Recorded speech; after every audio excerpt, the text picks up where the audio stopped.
Hey guys, it's Bailey and welcome back to the channel. This is going to be a quick review of a brand new product from the brand Charlotte Tilbury. This is her Eyes to Mesmerize. The brand sent me the shade Marie Antoinette, and so I wanted to go through my thoughts on it, give you those, as well as show you a demo because cream shadows can be trickier. This one in particular because it's more of a mousse texture, and then also I have been doing some crazy swatch comparisons with other products I have in my collection, so I wanted to let you know which it comes most closely to in the event that you have tried them or own them yourselves to see whether or not this is something that might fit in with the products you already have. So let's get started. For starters, Charlotte Tilbury is a luxury brand, and so this is going to have a price tag that matches. These retail individually for $32, and like I said before, I have the shade Marie Antoinette. I would describe it as sort of an antique, a cool antique gold, or a soft metallic taupe. And even though they're called longwear cream shadows, I would describe them as more of a mousse. When I was going through my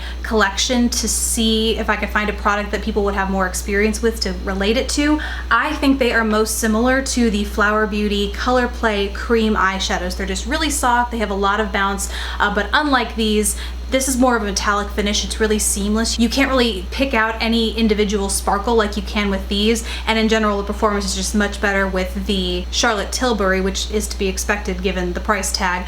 But as far as texture goes, these two are the most comparable. Because it has a unique texture, I also want to talk about how I like to apply these, because normally with a cream shadow I like to go in with a flat shader brush and pack that in all over the lid, and then take a fluffy blending brush and go in throughout the crease to really work and blend that out. These, however, I like just using a fluffy crease brush. The one that I'm using in the demo today is from Luxie. It's the 205 Taper Blending. It's just what I happen to have in this month's Ipsy bag, and I was giving it a try so that I could review it. Otherwise, what I first started using this with was the e.l.f. crease brush. Super affordable, and it's actually even a little bit smaller than the Luxie brush, which is better for getting into the inner corner and the lower lash line, because really this shadow is so multidimensional that you can apply it all over the lid and underneath the lower lash line, one and done. It's what I've been wearing in the past few videos, and it looks like a more complicated eye look than it is because it's so multidimensional, but really this is all I'm wearing. And I used one of these brushes to apply it all over, up through the crease and underneath the lash line. The one thing that I like about this mousse texture as opposed to a more traditional cream shadow texture is how easy it is to blend out. Like I said, normally I will take a flat shader and apply that to the lid, and then I really have to work fast in order to get that cream shadow buffed out throughout the crease before it dries down, and then there's really no hope of getting like the right gradient or blended effect throughout the crease. And so that contrast is just too stark and it looks weird and it takes forever to fix, so it's probably the easiest format cream shadow I've ever played with. The other thing that can be tricky with cream shadows is the wear time. Sometimes they can crease like crazy if you wear them unprimed, or crease like crazy if you wear them primed. I have tried this every which way, primed, unprimed, under shadow, totally unset and worn alone, which is actually how I prefer wearing them, and they last flawlessly all day. I'll have a before and after picture here showing you right at the beginning of the day and then right at the end of the night, so you can see these really don't budge. They don't sink into fine lines or really fade at all, which is something I had a problem with those Flower Beauty. Not so much that they would crease, but just that the pigmentation would kind of be gone by the end of the day. These really stay in place and don't move. And the other thing I wanted to talk about as I was going through my stash to kind of compare textures and finishes, because metallic textures are such a big thing now, it's a very trendy finish to go anywhere between lightly shimmery and satin to full-on foiled. I wanted to give you an idea as to where those fell in the spectrum. So the two shadows that I think it's most similar to, ironically, are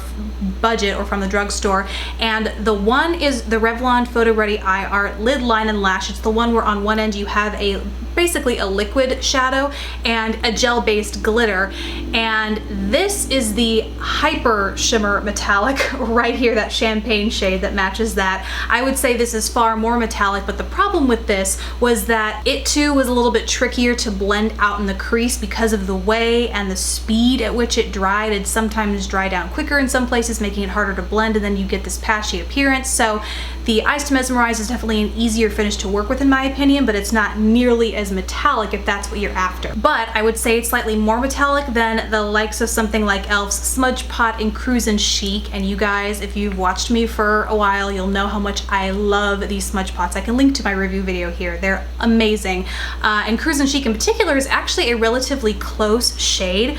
You can see the two. I would say Cruisin' Chic is a little bit more taupe, whereas Marie Antoinette is more gold. But Marie Antoinette is a hint more metallic. The primary difference here, not only being the finish, but also the texture. These cream shadows are more of a traditional cream from e.l.f. and so you are gonna have that, or I personally experience the same issue with blending out my crease. I have to work really, really fast. Otherwise, I find that they dry and then I'm left with a super dark lid and no way to blend it out with a totally bare brow. And so I have to go back in and play with shadows to really blend out the crease, and that's just not an issue that I tend to have with the Eyes to Mesmerize. So ultimately, like any purchase, it's totally up to you as to whether you think this is worth the splurge. I personally have no complaints with this product. I think it is cream shadow at its finest. It's a total no-brainer where you really don't have to think about how to blend, which brushes to use, the order in which to apply. It's a one and done kind of product, and if that's what you're after, I think it is totally worth the splurge. But I also, like I said, wanted to give you some alternatives and let you know where it might fall in comparison to other products in your collection. So I really hope you guys thought this review was helpful. Let me know what you guys think in the comments below. Thank you so much for watching. Please don't forget to subscribe if you haven't already, and I will see you in the next video. Bye.